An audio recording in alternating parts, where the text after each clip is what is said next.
Olá, bem-vindos a mais uma live, de direito constitucional com direito penal e processo penal. Boa noite. Sueli, boa noite. Lucas, estou aqui já.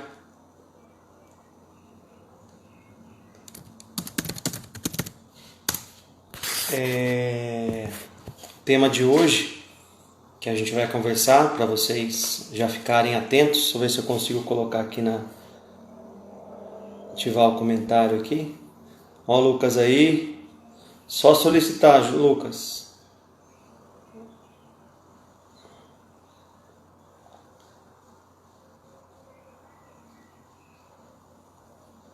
Vamos lá.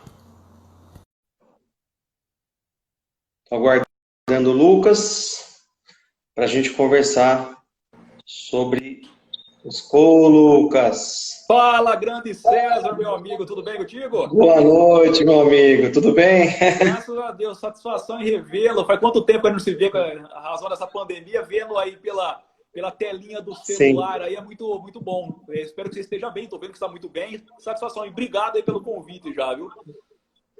É um prazer, Lucas, é um prazer a gente conversar.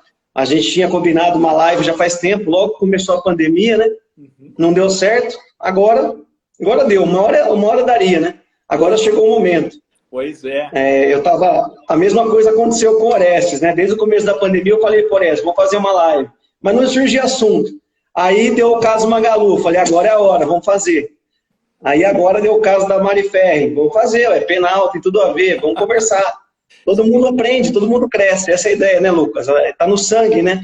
A gente querer ajudar a ensinar. Então, o caminho é esse. Aí, você falou muito bem, César, até porque nós aí que, além de advogados, nós somos professores, né, de direito, a gente tem um público, e acredito que aqui não seja diferente, né? Nós temos um público aqui muito heterogêneo, penso eu. Sim. Pode estar a gente circulando aqui que seja alunos de direito, tanto meu quanto seu. Pode ter pessoas aí que sejam colegas, advogados, inclusive criminalistas e até pessoas que não atuam na seara criminal. E como também pode ter pessoas leigas nos acompanhando aqui. Leiga que eu falo, não no sentido pejorativo, no sentido que não tem conhecimento a respeito do direito. Então é importante a gente, pelo menos esse é o intuito da live, é justamente propagar um conhecimento a fim de trazer luz em meio às trevas, no sentido de que foi dissipado muito aí, agora a gente está numa onda muito de fake news, né? Foi dissipado muito aí fake news, a gente precisa esclarecer. Eu só sei se algo não é verídico, não é verdadeiro, a partir do momento que eu conheço a verdade. Por isso que o conhecimento ele tem o condão de libertar, no sentido que vai ter a capacidade de poder avaliar de forma correta o que é propagado pela mídia, tá bom? Então esse que é o intuito. Jamais aqui a gente está, pelo menos, eu acredito que você comunga da mesma opinião, a gente não está aqui para querer transformar isso daqui na questão se está certo ou errado, até porque isso aí é objeto de apuração, a discussão do mérito da causa em si não compete a nós, até porque o processo é sigiloso, né? E não temos aí propriedade para poder avaliar como que foi a discussão. Agora o que a gente pode discutir justamente o que foi os aspectos acadêmicos doutrinários ali a respeito do que versava os autos.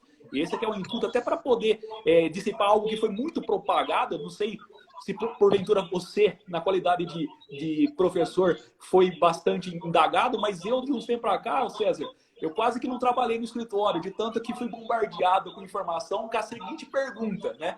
A seguinte indagação. Professor, existe estupro culposo, professor? O que é isso? Então, é importante a gente abordar essas questões acadêmicas para que... pode ser que pessoas que estejam aqui nos ouvindo, isso não seja nenhuma novidade. Mas pode ter pessoas que ainda estão com essa dúvida, né? Então é importante o intuito da live nesse sentido. Então o conhecimento tem essa capacidade. Sim. Tá bom?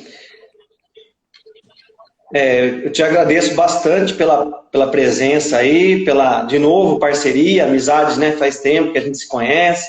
Sim. E Lucas, assim, já vamos entrar no tema. Eu queria falar assim, eu não conheço o caso, eu acho que tem mais de 10 mais de mil páginas cada auto do processo, né?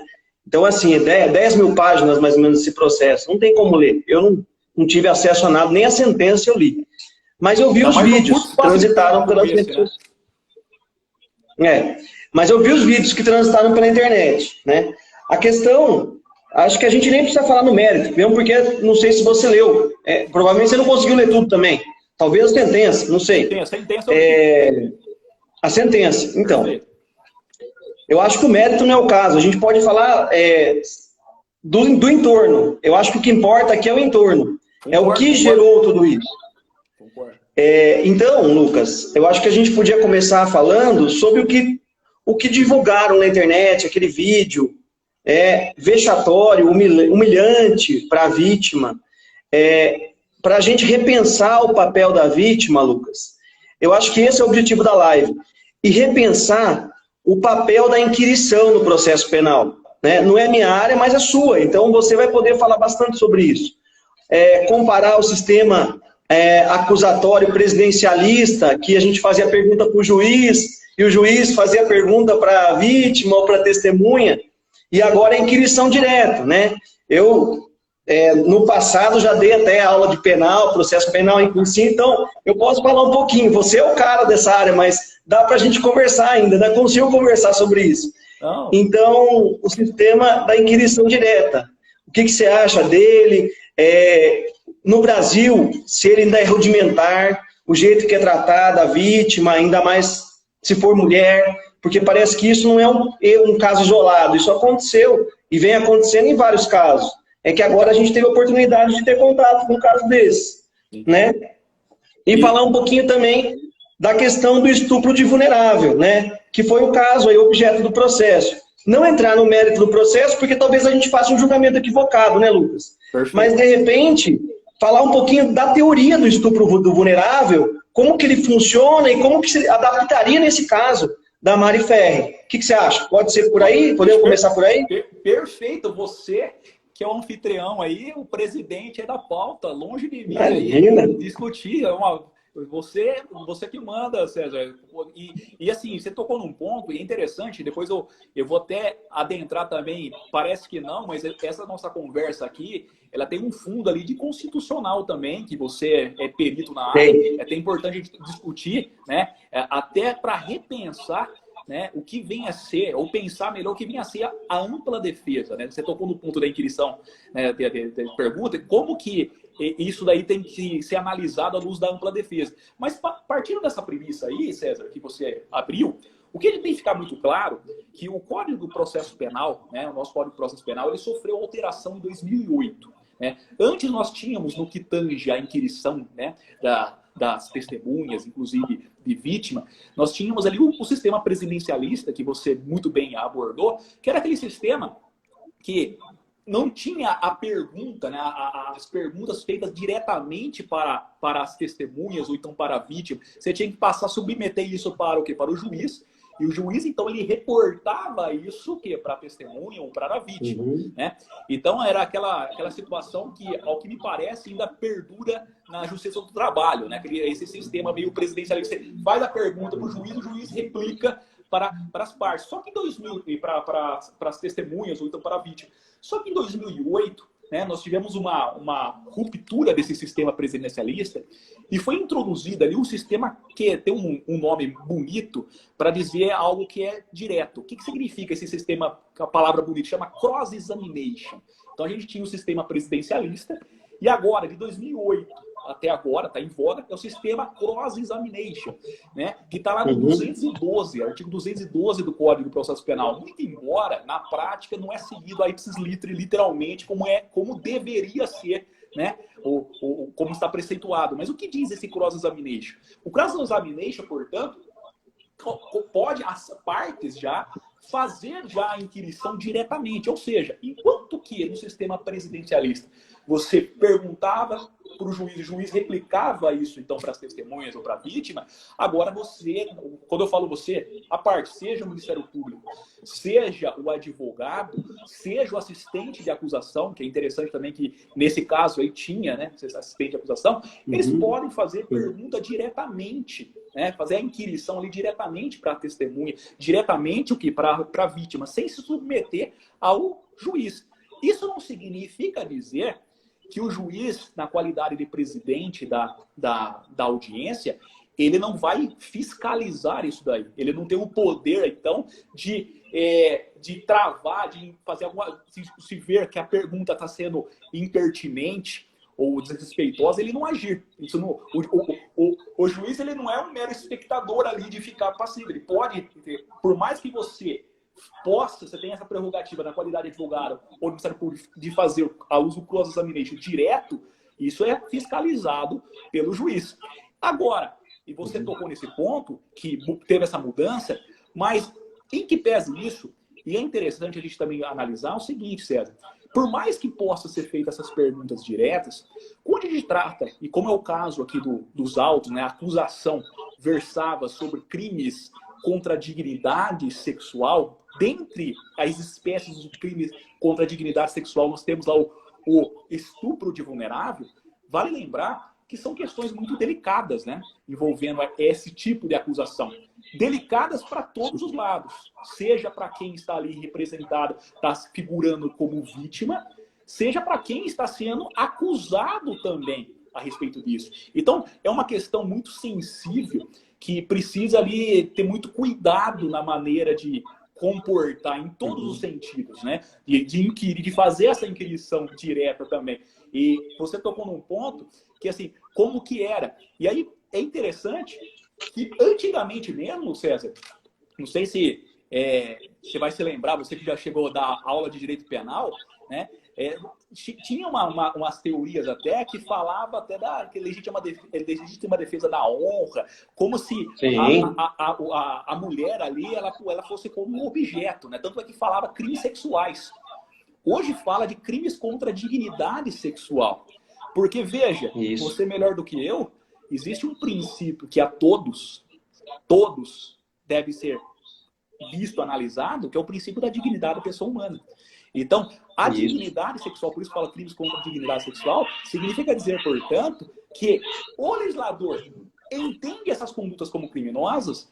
Por quê? Porque é um direito de todos se relacionar com quem quiser e da maneira que quiser.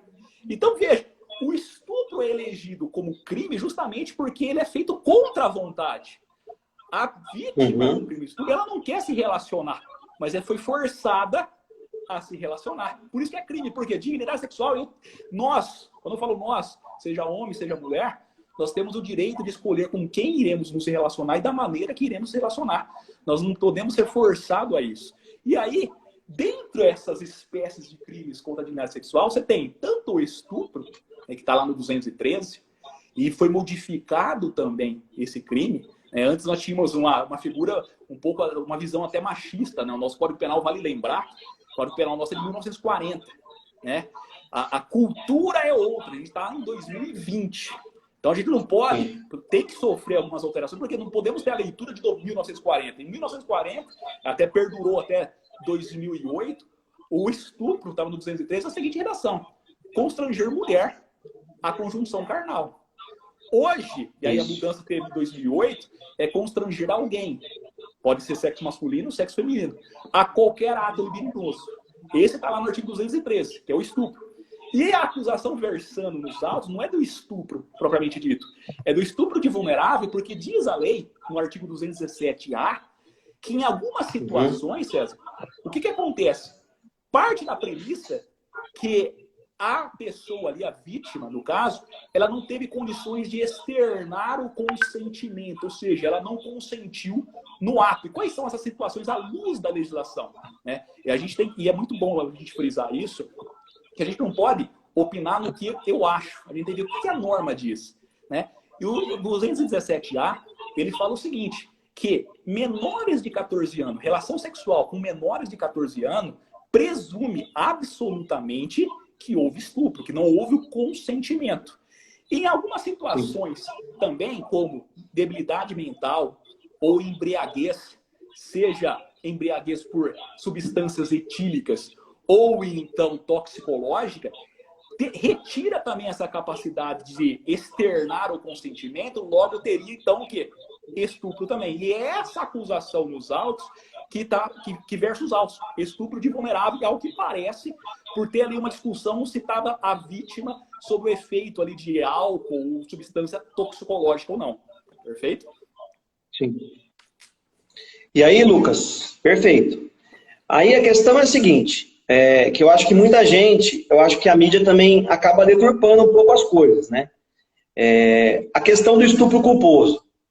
O mundo jurídico sabe, já está cansado de saber que não existe estupro culposo. E assim, a grande parte dos crimes do Código Penal, você sabe muito melhor que eu, são dolosos. 10% é culposo. 10%, não sei se é essa estatística, mas é mais ou menos isso. 10% é culposo. Os crimes, em regra, presumem-se dolosos. Só pode ser punido a título doloso, né? Então, o estupro tá nessa regra. Não tem estupro culposo. A questão aí, eu não sei, Lucas, se sim ou se não.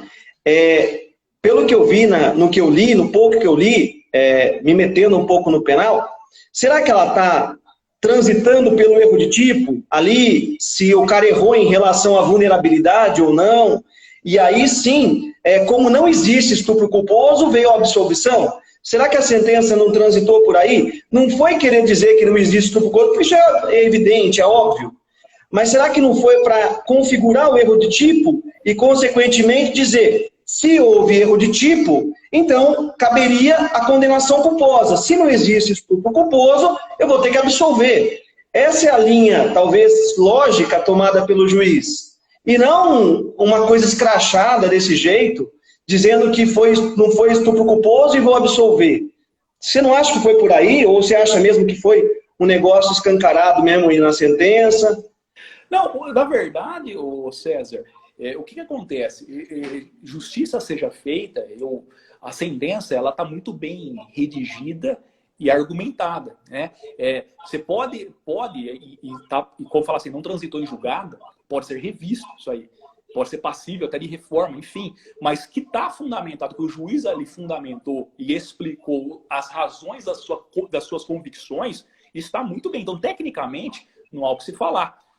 E aí cabe, se porventura aí, o assistente da acusação, né, uma vez que o promotor ele concordou, ele pediu a absolvição, o promotor, então cabe ao assistente da acusação se achar, se entender que não está correto, recorrer e aí submeter isso ao tribunal.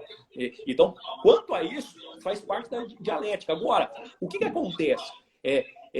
Tem que entender essa questão do erro de tipo, porque assim, até para que as pessoas possam compreender como que chegou-se então a essa conclusão até para absolvição. O erro de tipo, César, ele está lá no um instituto do Código Penal, né? Quando o Código Penal fala dos erros, ele tem várias espécies de erros. Você tem o erro de tipo, você tem o erro de proibição, você tem até o erro na execução, né? Que é o aberratio ictus, o aberratio criminis. E o erro de tipo acontece justamente quando a gente ele tem uma percepção errônea sobre um dos elementos do tipo penal. O tipo penal é a redação do artigo. Eu costumo elucidar para ficar mais fácil, talvez fica nos crimes patrimoniais mais fácil de entender, quem possa estar nos ouvindo. Você pega lá o crime de furto, está lá no artigo 155 do Código Penal, subtrair para si ou para outrem coisa alheia móvel. Você tem ação nuclear, que é subtração, você tem coisa, que é o objeto, né? Móvel, que pode ser transportado de um lugar para outro, e alheio, que pertence a alguém. Se eu acabo, por uma falsa percepção, eu brinco aqui, o celular. Hoje os celulares, está todo mundo com o celular da maçãzinha. Praticamente. Você tem um celular, 2 celulares ali na mesa, idêntico, mesma cor e tal. Você pensa que é seu, você pega e na verdade é de fulano. Você quis praticar o crime de furto? Você não quis. Mas você tem uma falsa percepção daquela realidade. Então você não agiu com dolo. No erro de tipo, como exclui o dolo? Se for vencível, se dava para ele, se ele fosse um pouquinho mais, se esmerasse um pouquinho, ele poderia não se equivocar, a doutrina fala que ele pode responder a título de culpa, né? Só que a gente tem que lembrar o seguinte, o artigo 18 do Código Penal, que fala tanto da dolo como da culpa, ele lá no parágrafo único, ele fala que o sujeito só pode responder a título de culpa se houver previsão legal. Ou seja, ante o princípio da legalidade, que está lá na Constituição Federal, só há crime se houver uma lei que defina a tal conduta como criminosa, você tem que ter uma lei prevendo aquela conduta como o quê? Culposa. Assim sendo, como no estupro, você não tem a modalidade culposa, mesmo que entenda-se que de fato agiu o agente ali em erro de tipo, ele teria então exclusão do dolo e iria para a culpa, como não tem previsão legal, teria que ser o quê? Absolvido. E aí criou-se essa celeuma aí, ventilado aí pela mídia, de que foi absolvido por por estupro culposo. Não, não existe. Até porque, além dessa questão, César, convenhamos, além dessa questão técnica que não é possível, me parece também ilógico imaginar isso num plano factível, né? Porque culpa se dá por imprudência, o seu jeito agir de forma foitosa, por negligência, ou seja, ele não agiu quando deveria agir, ou imperícia. Então, no estupro, fica um tanto quanto difícil isso acontecer no plano fácil. Bizarro, né? Então, só para deixar isso bem claro. Interessante. É isso, Lucas. Eu acho que a gente tinha que explicar para o pessoal aí a questão do estupro mesmo, o enquadramento dele, a questão do estupro culposo, da inexistência e do link com o erro de tipo, que é importante. Mas então, só para a gente fechar, o crime fechamos. Acho que a gente não nem precisa também entrar muito no caso, porque depende de provas, né? E a gente não teve acesso a esse detalhamento de provas. Aí a gente seria até leviano de ficar dando palpite num caso, né? Num caso desse, sem ter acesso aos autos. Em relação voltando à inquirição, essa inquirição ofensiva, que eu vejo como inquirição ofensiva, né? Um sistema de inquirição ofensiva à vítima. Você tem uma ideia de como isso funciona em outros países, no sistema italiano, americano, se isso também funciona assim, ou se tem um respeito, se você acha que o Brasil está na hora de fazer um processo legislativo, entramos no direito constitucional também um pouquinho, de uma iniciativa legislativa para tramitar um processo e aprovar uma lei que trate melhor desse sistema da inquirição com a proteção da dignidade da vítima, não só da vítima, também do acusado, das testemunhas, de todos que participam do processo, né? Esse caso foi a vítima, daqui a pouco vem um réu humilhado, daqui a pouco vem uma testemunha humilhada. E a gente continua correndo atrás do rabo, a mesma coisa. Está na hora de mudar o sistema. E não ficar falando mal do caso, eu acho. Esse caso aqui, esse caso ali. Então, será que não é hora de repensar isso aí, Lucas? O que você acha? O César, eu comungo da mesma opinião sua, no sentido de que foi ali uma inquirição assim, ofensiva, né? A meu juízo, eu achei que... E assim, não só ofensiva nesse sentido, mas desnecessária pelo fato de que isso não iria elucidar ali os fatos, se teve ou não estupro. Então, não tinha necessário isso. Mas o que acontece, César?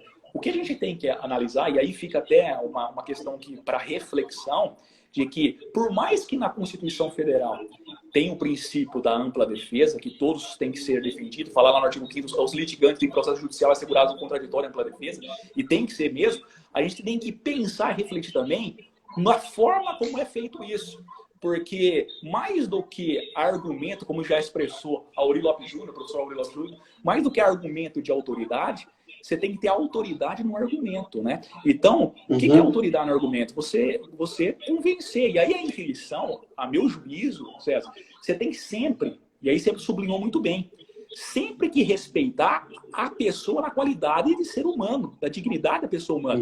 Pouco importa, né? Se nós estivermos tratando de acusado, se nós estamos tratando de testemunha de acusação, nós estamos tratando de testemunha de defesa, se nós estamos tratando o quê? De vítima.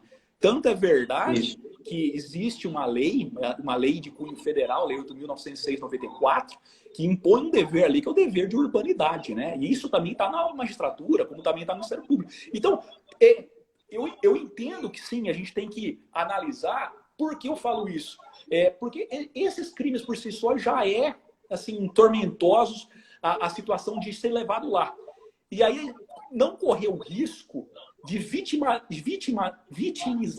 ainda mais, uma segunda vez, a própria vítima. Ela já foi vitimizada. Vitimizar mais uma vez, ao meu ver, aí seria algo assim a se pensar. Então, eu confesso, César, que eu não sei como os outros países, né, como se comportam os outros países a respeito disso, né? Mas no que tange ao nosso país, né, eu vejo assim que o advogado criminalista, ele não é regra, né? Tem pessoas ainda que têm a visão de que você tem que ser aquela pessoa mais incisiva. Você tem que separar o que é ser incisivo do que ser ríspido, né? Então tem que ter essa linha divisória. Eu não sei como que é os outros países, mas se tem alguma coisa boa, que isso sirva para a gente pensar, refletir. Essa eu acho que é a proposta, refletir. Se tem alguma coisa que nós, quando eu falo nós, incluo todos nós, a gente tem que analisar como a gente está se portando, seja como advogado, seja como juiz, seja como produtor, seja como cidadão. E também se há alguma coisa a ser feita do âmbito legislativo para que possa, de fato, isso daí ser o quê? Ou melhor, mitigado, vamos dizer assim, mitigado para não acontecer. Tá bom? Perfeito, Lucas. Gostei bastante e compartilho de tudo que você falou, viu? Em relação a... Só para a gente fechar esse raciocínio, essas pessoas que abusaram, no meu modo de ver, abusaram, promotor, advogado de acusação, advogado de defesa, o juiz, né? Esses que abusaram, existem instrumentos já previstos no nosso direito de responsabilização e punição dessas pessoas. Então, eu acho que um dos caminhos, por enquanto a gente não tem uma lei que melhore esse sistema, é já promover a responsabilização de quem deu causa a esse tipo de ofensa, a vítima. Então, o CNJ já foi comunicado, o CNJ já tomou medidas, já está providenciando o processo disciplinar contra o juiz. Então, isso tem que ser feito. É o que a gente tem, é o que tem para hoje, né, Lucas? A gente tem isso no Brasil. Sim. Então, assim, a gente pode planejar uma política legislativa para o futuro, eu acho que é hora de pensar nisso. E, além disso, o que temos no momento? Temos a possibilidade de responsabilização desses agentes públicos e privados, no caso também o colega advogado, que tem que responder também por isso, eventualmente, pelos excessos, e todo mundo responde. Não tem essa de proteção, de sistema de proteção, de corporativismo, tem que responsabilizar. Isso é democracia. Sim, isso é um sistema democrático. Sim, isso né? E não só isso, tem que apurar esses fatos, até salvaguardando as pessoas que estão envolvidas nesse caso, o próprio direito ao contraditório e à ampla defesa também, para que eles possam se explicar. E se for comprovado isso, ao que nos parece, eu tenho, assim, há uma discussão até a ponto de responsabilização penal. Há uma discussão, por mais que né, o advogado, né, o defensor, ele tem imunidade, né, nos limites, elas não respondem por crimes contra a honra, mas nos limites da causa. Há uma discussão a saber se estava nos limites das causas. Mas isso tem que ser muito bem investigado, até para, se for o caso, ser responsabilizado os agentes, seja pela ação e seja para omissão, para que isso não ocorra, né? Para que isso de fato não venha a acontecer e não se torne uma regra. Exatamente. Ô Lucas, para a gente fechar, aí vai dar certinho, viu? Metade do tempo da live para falar da Mari e a outra metade do Flávio Bolsonaro, para a gente fazer uma transição aí. Perfeito. Mas eu lembrei, quando veio esse caso da Mari na mídia, eu lembrei do Robinho, Lucas. A situação do Robinho também foi uma situação na Itália, obviamente, né? Mas você sabe, todo mundo, a mídia divulgou bem isso. Robinho tentou, ele cometeu estupro lá, seria o estupro aqui, né? Também. Ele praticou ato libidinoso com a menina, com a italiana, forçadamente, né? Forçando ela a praticar sexo oral. E disse que isso não era sexo, né? Para completar a frase, para ficar a pérola dele. Ele falou, não, isso não é sexo. Sexo é só a penetração. Então ele está com a mente lá no passado, aquela mente ainda machista, né? Que isso não configuraria sexo. Então, assim, só para linkar, eu acho que essa ideia de abuso, ela está na cultura e tem que acabar, né? A mulher tem que ser tratada como pessoa, como mulher, igualdade total, com respeito total. Eu vi até você proclamando uma poesia hoje de manhã, super bonita. Oi, você né? tava Se você quiser proclamar aqui, pode proclamar ela na live. Ah, você estava na live lá? Puxa, estava lá. Eu vi, peço perdão, se não tinha feito a devida deferência para você, te cumprimentar. Eu estava escondido só para ver se você fazia algum poema para as mulheres, alguma poesia, e dito e feito, você fez, né? Eu já imaginava que você fosse fazer. Enfim, então, eu acho que tem que ser assim, como você falou na live de manhã, tratar as mulheres com respeito, com dignidade, como devem ser tratadas.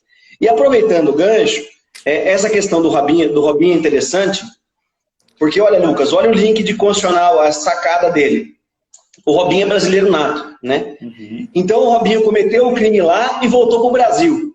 A Itália, a hora que acabar o processo e pedir para o Robinho ir para lá para cumprir a pena, o Brasil vai falar, não mando. Não mando porque brasileiro nato não é extraditado. A estratégia do advogado dele foi muito boa, né? A gente achando que ele queria jogar bola aqui no Brasil, ele não queria nada. Ele só queria vir para cá para não ser extraditado posteriormente. Ele está protegido, né, nesse sentido.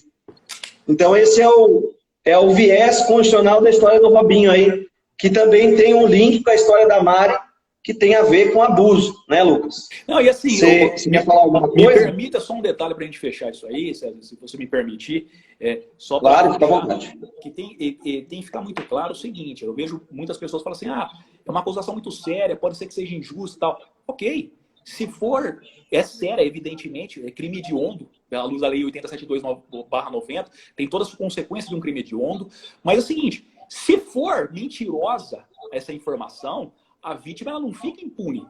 A vítima que denuncia um fato que não aconteceu, ela responde por denunciação caluniosa, que é um crime razoavelmente grave, está lá no artigo 339 do Código Penal, que é um crime contra a administração da justiça, cuja pena varia de 2 a 8 anos. Então, assim, a gente tem que ter essa noção que é o seguinte, não é eu ia falar de uma forma assim, protegendo a vítima. Não, é o seguinte, apurando os fatos. Agora, isso não dá o direito de fazer da forma como for feito aquilo lá, porque tem a dignidade da pessoa humana. E a gente tem que lembrar algo, seja como profissionais, seja como cidadão, algo que eu costumo condensar numa reflexão que é minha mesmo. Essa aqui não é o autor, eu vou citar autores, mas é uma reflexão minha que eu digo o seguinte, há pessoas que vêm e vão, mas algumas são imortais. Transcende a linha do tempo e do espaço. Essas não ficam apenas no território da nossa mente, mas também no coração. Ou seja, isso daí, há pessoas que passam por nós que deixam saudade. Outras deixam alívio. Alívio de não mais encontrá-lo. A pergunta que tem que ficar para nós, como cidadão, é qual que dessas pessoas você quer ser? Aquela que deixa saudade para um profissional, pela conduta ética, pela conduta respeitosa e digna, que trata os outros, ou aquela pessoa que causa o quê? Alívio, de nunca mais encontrá-la? É a pergunta que a gente tem que colocar aí para fechar esse tema. Qual de nós, aí cabe nós, cada um de nós, decidir qual delas a gente quer ser. Tá bom? Perfeito, obrigado. Fechou com chave de ouro o tema aí. Aí, Lucas, obrigado mesmo. Muito bonito. Depois, no final da live, você pode, se você quiser proclamar aquele poema lá, vai ser legal também, viu? Será um prazer. Se tiver com ele aí, depois você... Mas vamos continuar. Você viu, não sei se você viu, que aquele jornalista da Jovem Pan, o Constantino, ele foi demitido por conta das ofensas proferidas em relação ao julgamento. Ele falou que tinha que ser assim mesmo, que... se fosse filha dele e tudo mais, isso a Mari, se referindo a Mari. E assim, algumas pessoas dizem que a conduta dele é linkada um pouco a um perfil mais voltado a um político, né, que a gente conhece. Enfim, só para ligar os casos, né, o cara foi demitido por um comportamento machista, já proclamado por alguns políticos que a gente conhece aí no Brasil, de alto escalão, né? Mas como a live não tem caráter político, de ofender ninguém, a gente não é petista, não tem essa visão, a gente quer falar do lado jurídico da coisa, né? Porque quando entra para falar, eu tenho experiência nisso, Lucas, porque eu já fiz várias lives para falar de coisa política, envolvendo a política. E o pessoal sempre vai para o viés da política. E eu falo, é o jurídico que eu estou falando, não o político. O político é para vocês, o nosso é o jurídico. Né? Então, é bom sempre reforçar antes de entrar num tema desse, porque é um tema delicado e a gente acaba, sem querer, a pessoa se sente nossa inimiga. E não é, a gente quer só explicar, a gente quer ajudar, a gente quer esclarecer, né? Dar uma luz. Até para então, que as próprias pessoas possam formar as suas convicções. Isso. Ninguém está aqui no intuito de colocar assim, a convicção. Cada um sopese e tome as suas próprias convicções. Isso. Claro. Então, a questão é a seguinte. O Flávio Bolsonaro, enquanto ele era deputado estadual na LERJ, no Rio de Janeiro, ele suspeita-se que ele tenha praticado crimes de peculato, lavagem de dinheiro, organização criminosa, é o que a doutrina, a mídia chamou de rachadinha. Então, o esquema, supostamente, estou falando supostamente porque não foi condenado, né? E a gente também não teve acesso ao processo. Então, o esquema supostamente é, os assessores dele recebem o salário e devolvem, parece que no caso lá, 90% do que ganhavam para ele. Só ficavam com 10%. Até a restituição do imposto de renda, eles eram obrigados a devolver. Então, era um esquema bem organizado, era um esquema bem arquitetado, segundo consta na denúncia. A denúncia é pública, tá acessível, né? Enfim, o que interessa aqui, e acho que a gente pode dialogar bem aqui nesse caso, porque tem alguns aspectos constitucionais, o pessoal está falando, mas quem vai julgar o Flávio Bolsonaro é o juiz do Rio de Janeiro, porque a denúncia foi oferecida em primeira instância. E alguns estão perguntando por que não vai para o STF se ele é senador hoje? Essa é uma primeira pergunta. Daqui a pouco vamos falar disso. A outra pergunta é, se eventualmente, Lucas, ele for condenado, e isso na matéria constitucional, depois eu abro para o penal também. Se eventualmente ele for condenado, ele vai perder o mandato de senador, se ele for condenado na primeira instância por rachadinha, ou não? Então, essas são as duas grandes questões que surgem no direito constitucional, linkando o caso Bolsonaro, que eu acho que a gente precisa falar, porque muita gente tem dúvida nisso, né? É bom esclarecer esses pontos. E também tem a questão do crime, propriamente dito, né? Um crime praticado pelo senador, que enquanto era deputado estadual, esse crime de peculato, que é corriqueiro, né? De prática corriqueira por servidores, vira e mexe, a gente vê servidor sendo condenado por peculato. Então, assim, eu deixo agora, Lucas, você aberto para isso. Temos a ação penal 920, se não me engano, 937, relatada pelo Barroso, que fala sobre isso, a questão dos deputados, senadores, dos parlamentares, quando eles respondem no Supremo. E você pode, é o mensalão, né? E você pode falar um pouquinho sobre isso também na parte penal. Então eu vou abrir primeiro para você falar o que interessa, introduzir, porque o aspecto é mais penal do que constitucional. Eu vou puxar o constitucional para a gente conversar aqui, mas fica à vontade para você dar uma introdução aí no assunto. Tá certo, César, tá certo. Hoje a live aí tá uma live aí bastante densa, né? Bastante técnica, né? Técnica e bacana, muito interessante, assuntos interessantes, lógico, e você sublinhou muito bem e reforço, a gente tá falando tudo aqui em questão aí de tese, tudo isso aí vai ser apurado, respeitado dentro do processo legal, a ampla defesa, o contraditório, é tudo em tese para poder elucidar as acusações que estão versando. Se isso é verdade ou não, é um campo que não compete a nós, é o Poder Judiciário que vai analisar. Compete a nós, enquanto operadores no direito, analisar de uma forma acadêmica o que vem a ser esses conceitos, né, e dirimir eventuais dúvidas a respeito disso. Então essa que é a proposta, e se porventura, eu estou vendo alguns alunos aí, já saúdo aí alguns alunos meus que entraram, como também me parece que, pelo menos parece que eu vi de vista aí o professor Marcelo lá de Campinas, lá fugiu agora o sobrenome, Marcelo, que é o nosso colega seu lá também, lá do... Marcelo Monteiro? Isso, parece que ele, pelo menos ele deu uma passada, então deixa meus cumprimentos aqui também para ele, se porventura está aí com a gente também. Tá aí uma audiência de peso, né? Uma audiência de peso, porque o Marcelão, além de ser criminalista e com bastante bagagem, é professor também de direito penal e constitucional. Então, olha só a responsabilidade mostra. E se porventura ele estiver, parece que eu vi ele passando, não sei se ele continua. Mas assim, César, o que a gente tem que analisar é o seguinte, e aí esse ponto que você tocou, tem viés aí, e aí tem matérias aí para a gente discursar e discutir e debater, né? Que aí é uma faculdade, né? Dá para debater esses assuntos em 5 anos. Você tem matérias de processo penal, você tem matérias de direito penal e tem matérias constitucionais. Eu começo o seguinte, até para... que há uma polêmica que precisa ser sublinhado aqui, em torno dessa suposta prática de rachadinha, e existem discussões isso na doutrina, se isso seria de alçada da responsabilidade penal ou da alçada da responsabilidade aí civil administrativa, que seria algo de improbidade administrativa. Tem uma discussão a respeito disso, se seria realmente caso de peculato, evidentemente, essa prática. Se isso está afeto a questões da moral, e como o servidor público, né, ele tem um dever de moralidade, um dos princípios, né, da administração pública, tá lá, a gente fala o LIMP, né, a moralidade, né, se isso daí estaria afeto a essas questões, e por violar esses princípios, seria questões aí abrangidas do âmbito da improbidade administrativa.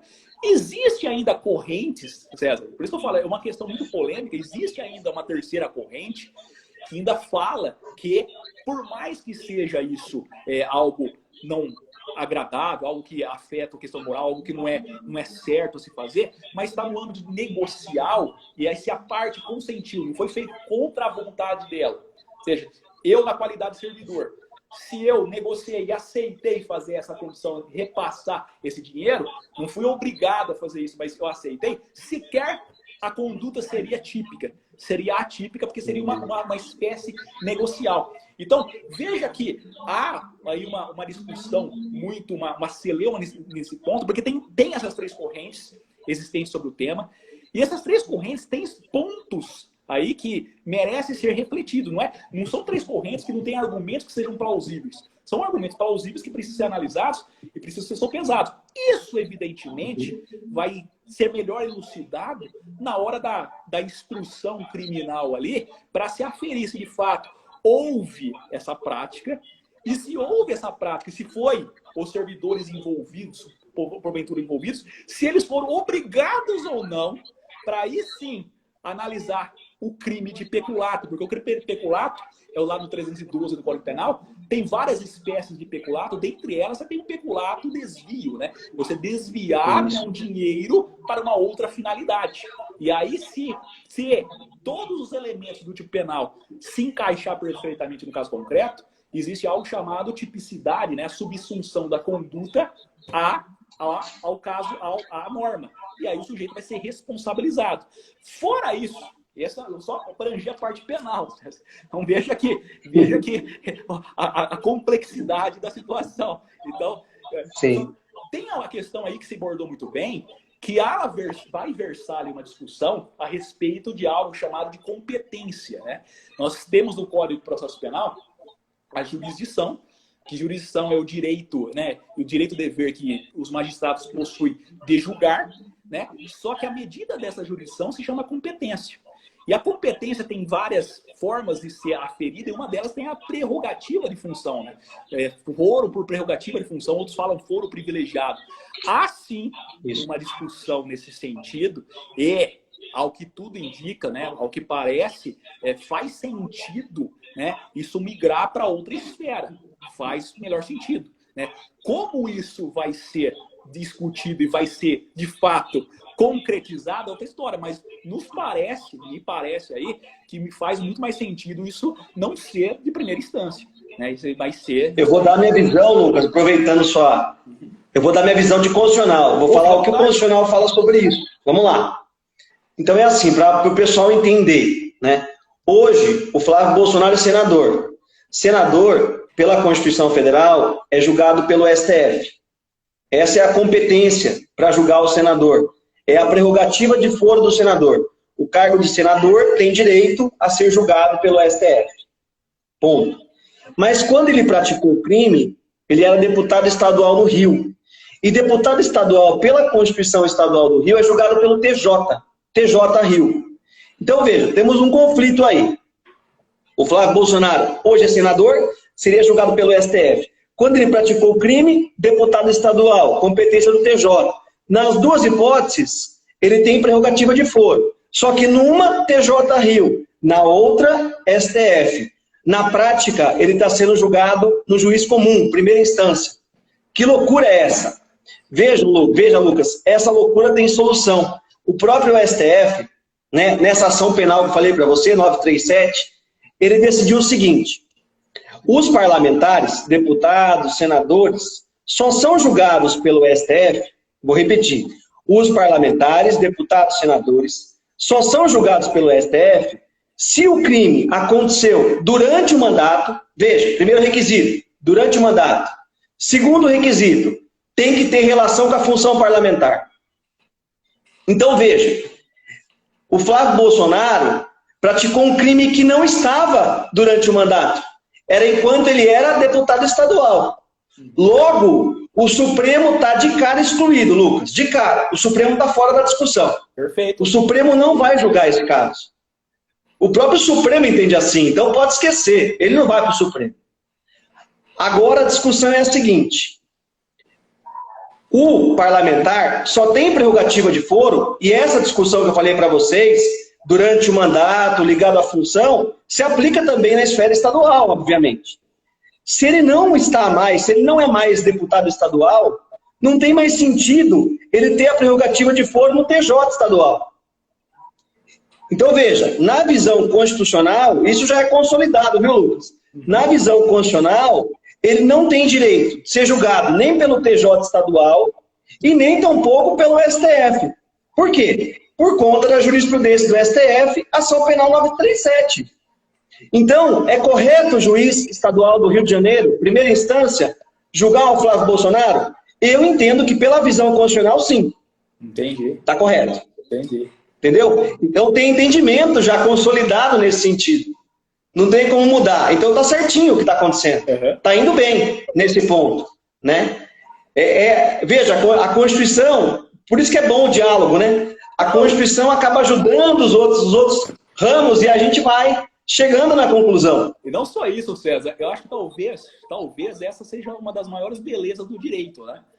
Porque permite a nós, né, discutirmos, avaliarmos e termos assim, até visões diferentes. Né? Isso que é a beleza do direito. É diferente, eu brinco, meu pai, ele é engenheiro, né? Eu brinco com meu pai, quer dizer, meu pai é aquela coisa, 2 mais 2 é 4, não tem discussão.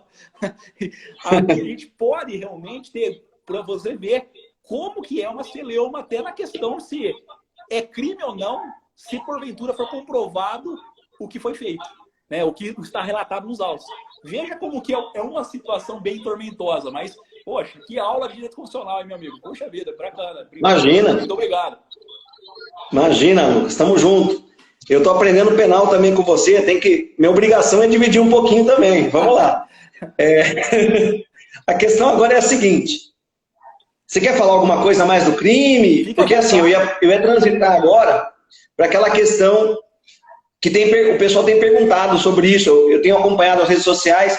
Tem muita pergunta, Lucas, e respostas erradas, equivocadas. Então, eu sempre tento pegar isso, colocar nas lives, tentar responder aquilo que eu tenho visto de forma errada jogado na mídia aí. Tentar, pelo menos, ajudar, né, quem precisa ou quem quer aprender. A questão é a seguinte. Olha que questão interessante. A Constituição Federal, Lucas, você sabe disso, artigo 15, ela estabelece os casos de suspensão e perda dos direitos políticos.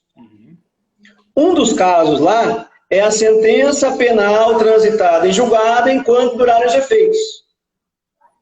A pergunta da mídia, o pessoal que está em dúvida na mídia, ninguém está entendendo nada do que vai acontecer, é a seguinte, um exercício de mãe de Ná, futurologia. Se o Flávio Bolsonaro, for condenado criminalmente, ainda que na primeira instância, porque no meu entendimento é a correta, ainda que na primeira instância, se for condenado criminalmente, depois que transitar em julgado e eventualmente se mantiver a condenação, isso vai implicar em automática perda ou suspensão dos seus direitos políticos e, consequentemente, em perda do cargo de senador, porque ele vai ser senador enquanto tramita o processo. Terminado o processo penal, se ele for condenado, e essa é a dúvida da mídia, ele perderia o cargo de senador? O que você acha? Uma resposta qualquer. Olha, César, é mais um assunto realmente polêmico. É um chute. Mas, a meu ver, não. A meu ver, não. Não sei se você comunga dessa ideia. Né? A meu ver, vamos lá. Nos seus reflexos que isso, porventura, possa ter, no aspecto aí constitucional, que você é mais apropriado até para falar do que eu. Mas, a meu ver, de um bate-pronto assim, creio que não. Mas o que você me diz? A gente tem respostas já sobre isso na Constituição Federal e no Supremo de novo. Vamos ter que ir para o Supremo de novo. Vamos lá. O artigo 55 da Constituição, ele diz o seguinte, que o parlamentar terá seu mandato cassado pela casa, né, em algumas hipóteses, e terá o mandato extinto em outras hipóteses. Qual que é a diferença? A extinção é ato vinculado. Cometeu, vai perder. A cassação é ato discricionário. A casa vai decidir se ele perde ou não. A casa vai decidir. E o artigo 55, parágrafo 2º, remete ao inciso 6º do artigo 55 mesmo, que fala propriamente da sentença criminal transitada em julgado. Estabelece uma diretriz diferente do artigo 15 da Constituição. 55 versus 15. E ele fala que a mesa que vai decidir se o parlamentar perde ou não, caso ele seja condenado criminalmente. Então veja que interessante. É uma hipótese peculiar, específica de proteção parlamentar. É uma proteção. Ninguém duvida disso. Que se o cara for condenado criminalmente, ele não perde automaticamente o mandato de senador. Não vai perder. A Casa Parlamentar, ou seja, o Senado, por maioria absoluta, vai votar se ele vai perder ou não vai perder. Qual é a justificativa disso? A justificativa é, existem condenações de diversas espécies, né, Lucas? Você sabe muito bem. Crimes pesados e crimes leves. Não teria sentido uma condenação automática por um crime leve, e você que é advogado de defesa comunga certamente essa ideia, não tem sentido ele ser condenado por um crime leve, que sequer regime fechado implica, e automaticamente perder o mandato parlamentar. Seria injusto, né? Concordo. Então esse é o entendimento. A questão foi para o Supremo. Foi para o Supremo. E as turmas se dividiram. Certo. As turmas se dividiram. Uma das turmas do Supremo entende, segunda turma, que se o parlamentar for condenado na esfera penal, a mesa decide automaticamente se ele perde ou não. Sempre a mesa vai decidir. Ou seja, se ele tiver boa influência na casa, ele não vai perder, né, Lucas? Essa é a ideia. Não vai perder. Agora, a primeira turma do Supremo, mais conservadora, mais legalista, eles entendem o seguinte, olha que interessante. Eles disseram o seguinte, se o parlamentar, caso Bolsonaro, pode aplicar essa tese, se ele for condenado. Se o parlamentar for condenado a um regime fechado, com pena superior a 120 dias, ele perde automaticamente. Se não, a mesa decide. Qual que é o fundamento? Olha que interessante. Qual que é o fundamento disso? A própria Constituição Federal diz que se ele faltar mais de 1/3 nas sessões, ele perde automaticamente. E se ele for logo condenado ao regime fechado mais de 120 dias, obrigatoriamente ele vai faltar mais de 1/3. O Supremo já resolveu esse problema. Interessante. Então olha o raciocínio, olha o trâmite que eles fizeram. Então a questão é a seguinte, se cair na segunda turma, a mesa sempre decide. Se cair na primeira turma, depende da condenação. Se for condenação a regime fechado, mais de 120 dias, perde automaticamente. Se não, a mesa decide. Então, o Bolsonaro, o Flávio Bolsonaro, vai ter que contar com a sorte, Lucas, para cair na segunda turma o seu processo, caso chegue lá, e a segunda turma fale, vai para a mesa, é a mesa que decide. Porque se cair na primeira turma e ele for condenado por rachadinha, a rachadinha certamente vai dar regime fechado mais de 120 dias. Automaticamente ele vai perder o mandato de senador. É isso que pode acontecer num futuro não tão distante. Você vê que sobre o olhar sobre o mesmo objeto, você tem aí visões diferentes, né? Interessante. Aí, porque o desfecho dessa história, se isso for para vai depender justamente de que turma cair. Interessante, muito interessante. Sim. Então, assim, até eu falo isso para os alunos da OAB, né? Para a OAB é sempre a mesa. A resposta de OAB teste é sempre a mesa que decide. Essa questão de turmas é questão da prática, né? O que você vai, se cair na primeira tem que saber, se cair na segunda turma você tem que saber. Uma questão até de eventualmente, concurso público, segunda fase oral, né? Então, isso aqui que a gente está conversando é para a vida, mas também serve para outros cenários que vocês forem atuar, que vocês forem pretender buscar alguma coisa, né? Essas questões são bem interessantes. Vocês veem como o direito constitucional se liga, né, Lucas?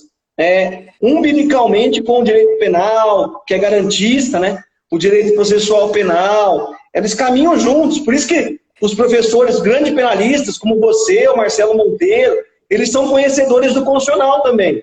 Porque você vai trabalhar com o constitucional junto, né? E aí a live acaba ficando mais fácil, porque você, como eu sei que já foi professor de constitucional também, você sabe muito bem como transita tudo isso e tudo mais. Então, eu acho que é isso, Lucas. Eu passo para você aí, se você quiser falar mais alguma coisa, senão você pode já declamar o poema, já pode falar o que você quiser falar, elogiar as mulheres, porque a live foi feita em proteção a elas. Né? Tá certo, César. Puxa vida. César, na verdade, César, mais uma vez, né, minhas considerações finais, falar que é um prazer aí, né, tá aí conversando. Espero que, lógico, a gente nunca é o dono da verdade. A gente vem aqui com bastante humildade tentar passar um pouco que nós sabemos. Sim. E da visão que a gente Sim. consegue interpretar dos fatos, né? Então, assim, com toda a humildade, evidentemente, pode ter pessoas que discordam. A gente vive no Estado democrático de direito e é salutar que assim seja, né? A gente tem que, o discordar não pode ser desrespeitoso. O fato de discordar não significa que eu não respeite a pessoa. Então, eu agradeço aí o convite, né? É um prazer, me coloco à disposição sempre que precisar, sempre que quiser, estou aí à disposição. Agradeço as pessoas que entraram, estiveram aí presentes, né? Viram aí 2 temas aí bastante densos, né? A gente, num curto espaço de tempo, 1 hora, para tentar falar de tudo isso daí é difícil, mas espero que a gente tenha conseguido aí explorar pelo menos um pouco, um pingo no meio desse oceano de discussões, né? Então eu agradeço a todos, agradeço aos presentes e deixo aqui a seguinte reflexão, que a gente está aqui, já que você falou na questão de mulher, a gente tem que sempre pensar o seguinte, né? A pessoa humana, seja homem, seja mulher, tem que ser respeitada e que o não é não. E assim sendo, faço aqui, finalmente, César, as palavras do poeta. Tem quanto tempo aí para dar para falar ou não? 4 minutos, dá tempo? 4 dá tempo. Deixa eu pegar aqui, que aí você me pegou de surpresa. Deixo aqui esse poema, né? Ô Lucas, eu vou só te agradecer rapidamente, porque o poema vai encerrar a live, tá? Você faz o poema e a live vamos encerrar com chave de ouro. Perfeito. Então eu te agradeço muito pela participação. Espero que a gente continue fazendo outras lives aí. É sempre muito rico dialogar com você. Eu gosto bastante. Você é uma pessoa nota 10. Tá de parabéns, Lucas. Obrigado, César. E recíproco também. Então, eu faço o seguinte. Esse poema, ele tem... o título é Mulher. E traduz muito bem o respeito que as mulheres merecem, né, quanto pessoa. Então, tem a seguinte reflexão. Mulher... o autor desse poema chama Rogério Trindade. Ele fala o seguinte: injusto te comparar a qualquer flor. Esta é passageira, ainda que a sua beleza se eternize no olhar. Você forjado em carne ganha de longe na arte de cantar. Injusto te comparar a brisa da manhã. Essa de tal frescor que acalma e anima, também passa e você vai. Você com sua força é turbilhões de emoções que alucina e atrai. Sim, é injusto comparar-te ao fugídio, porque tua presença se faz mesmo perene, como puro ouro que não se deixa de corroer. Pelo tempo que passa és vívida, firme e duradoura, mulher. É sem comparação a mais perfeita obra de toda criação. Então, meus cumprimentos a todas as mulheres que merecem o nosso respeito. Essa é a reflexão final. Perfeito, Lucas. Perfeito, te agradeço muito. Espero em breve podemos fazer mais alguma live. Foi muito legal. Espero que todo mundo tenha gostado também. Agradeço muito sua participação. E, de novo, você, nota 10, sempre. Obrigado. Um grande abraço para você e a gente vai se falando. Um abraço a todo mundo que participou da live também. Ô, Lucas, a live vai ficar salva, tá? Depois você pode avisar o pessoal para assistir. Eu vou também mandar para o YouTube, para o meu canal do YouTube, e te mando depois o vídeo também, se você quiser distribuir no canal. Perfeito, agradeço. Tá bom? Agradeço. Fica à vontade. Até mais, César. Um abraço. Forte abraço, bom fim de semana. Bom fim de semana a todos. Tchau, tchau.